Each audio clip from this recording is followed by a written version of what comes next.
Nederlands. Extra Journaal. Vers van de pers. Dit is de Summer Edition van het Extra Journaal. We hebben voor u het belangrijkste nieuws op een rijtje gezet. Mijn naam is Kim Hendriksen en ik vervang Oscar deze maand. Vanmorgen vroeg in Fuik is een marihuana-plantage ontdekt. Het gespecialiseerde team UST heeft vanmorgen een inval gedaan in Fuik. Bij aankomst werd een man gearresteerd en een vuurwapen in beslag genomen. De politie begon onmiddellijk met het verwijderen van de marihuana-planten en gloeilampen. Het aantal planten is nog onbekend. Het onderzoek loopt en de verdachte wordt ondervraagd. De werknemers van het Wit-Gele Kruis hebben gisteren tijdelijk het werk neergelegd uit onvrede over de werkomstandigheden. Ze wilden een brief aan de directeur overhandigen en eisten de aanwezigheid van de Raad van Toezicht.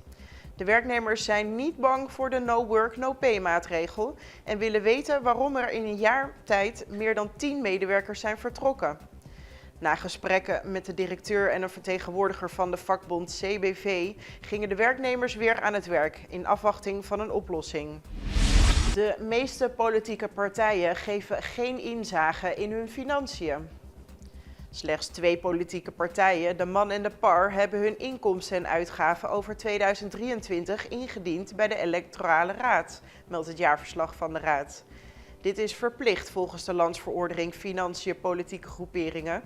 De overige partijen, waaronder regeringspartij MFK en PNP, hebben dit niet gedaan. Het niet indienen ondermijnt de transparantie en integriteit van het politieke proces. De Electorale Raad zal de partijen opnieuw aanschrijven, maar heeft geen sanctiemogelijkheden bij niet-naleving. Fondation Curaçao Transparante wijst al langer op het gebrek aan financiële transparantie bij politieke partijen op Curaçao. En dan gaan we nu naar honkbalnieuws. Jurantje Seintje is gekozen in de Amerikaanse honkbaldraft. Jurantje Seintje is tijdens de MLB-draft gekozen door de Seattle Mariners. Het team uit de Amerikaanse staat Washington mocht als 15e een speler uit de talentenpool kiezen en liet het oog vallen op de 21-jarige Curaçaose pitcher. Seintje stond hoog aangeschreven omdat hij met beide armen harder kan gooien dan 150 km per uur. Afgelopen jaar speelde hij college baseball voor Mississippi State Bulldogs. De honkballer werd tijdens de MLB-draft voor 2022 geselecteerd door de Milwaukee Brewers. Hij ging toen niet op het aanbod in en besloot te gaan werpen voor de Mississippi State. En nog meer honkbalnieuws, want gisteravond vond de officiële opening plaats van de Little League Baseball hier op Curaçao. De ceremonie werd geopend met een speech van onder andere minister van Onderwijs, Cultuur en Sport Citré van Heijdorn. Alle deelnemende teams ontvingen medailles voor hun deelname. Wil je de wedstrijden live meekijken? De wedstrijden worden op de Facebookpagina van de Extra, de website en YouTube gestreamd. Om 4 uur vanmiddag speelt Curaçao Liga Pabau tegen Aruba. En om 7 uur vanavond speelt Curaçao Liga Pariba tegen de US Virgin Islands. En dan gaan we even door naar een break. Extra in Nederland. Van Amsterdam tot Arnhem, van Groningen tot Maastricht, Extra is erbij. Volg Extra digitaal en blijf op de hoogte van de belangrijkste ontwikkelingen in Nederland. Extra digitaal is te zien op verschillende platforms en kanalen zoals WhatsApp, YouTube, Facebook, Instagram en ook TikTok. Wilt u ons op de hoogte brengen van een evenement of iets doorgeven? Neem contact op via WhatsApp, e-mail, Facebook of bel gewoon 06 1364 2945. Volg of abonneer je op Extra Digitaal. Klik aan en volg ons.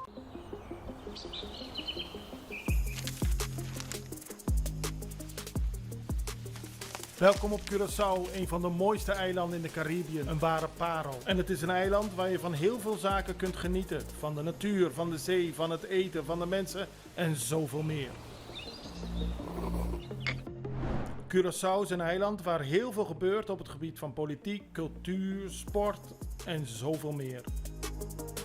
Een Extra Journaal brengt het belangrijkste nieuws van Curaçao. Maar we hebben ook aandacht voor al het nieuws op Bonaire en Aruba en op de bovenwinden, Saba, Sint Maarten en Sint Eustatius. En we belichten al het nieuws van alle kanten. Het nieuws is duidelijk, actueel en vers van de pers. Extra Journaal, elke werkdag op Salto. Op Curaçao zijn we de hele dag bezig met het maken van Extra Journaal. Volg ons op je favoriete Amsterdamse zender. Tauro.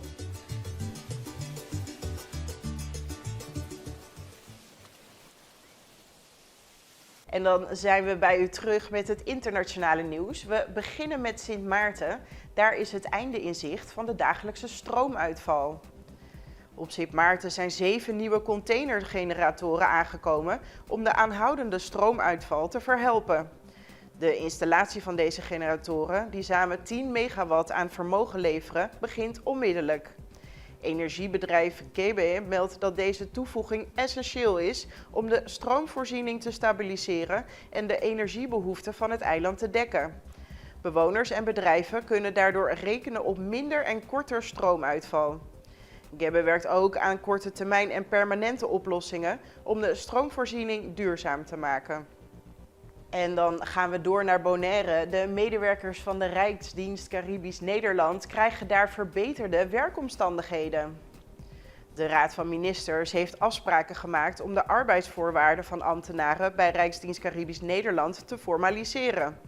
Onder andere worden verschillende vergoedingen met 12% verhoogd, extra gratificaties voor 35 en 45 jaar dienst toegekend en een eenmalige nettovergoeding uitgereikt van €750.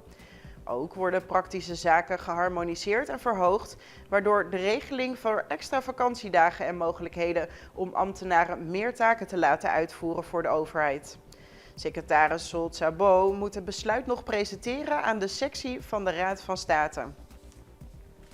En dan gaan we nu door met nieuws uit Mexico, want daar heeft de conservatieve Mexicaanse staat abortus tot 12 weken gedecriminaliseerd.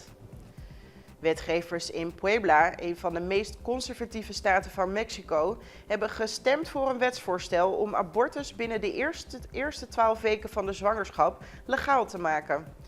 Deze beslissing werd gevierd door voorstanders van abortusrechten buiten het congres van de staat. De uitspraak sluit aan bij een beslissing van het Hoogste Gerechtshof van Mexico in 2021. Die verklaarde dat abortus geen misdrijf is, wat het effectief in het hele land legaliseerde. Met de beslissing van Puebla hebben nu 14 van de 32 staten van Mexico soortgelijke maatregelen ingevoerd. En dat was het weer voor vandaag. Wij zijn er morgen weer en ik hoop u ook. Tot morgen!